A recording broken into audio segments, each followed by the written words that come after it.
Hi everyone, my name is Akhil Patel. I'm the author of The Secret Wealth Advantage, How You Can Profit from the Economy's Hidden Cycle.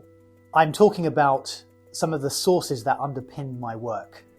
And this one, The People's Budget, an Edwardian Tragedy, is particularly timely. It details the history of the 1909 People's Budget, when the Liberal government, headed by people like David Lloyd George and Winston Churchill, proposed to introduce a measure that would totally change the fiscal tax system in the UK, which is essentially to introduce a land value tax.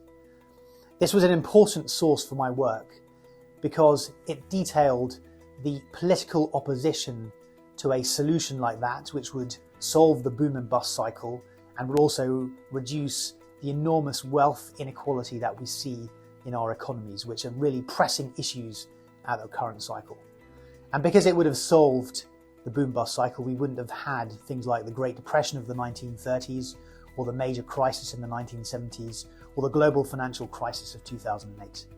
It's important you understand the issues and the opposition to really understanding how the boom-bust cycle works, because we are approaching the peak of the current cycle and can expect that there will be a major crisis towards the end of the decade. So I highly recommend that you look into the political forces that are arrayed against sensible solutions to reform our system so that we never get boom and bust again.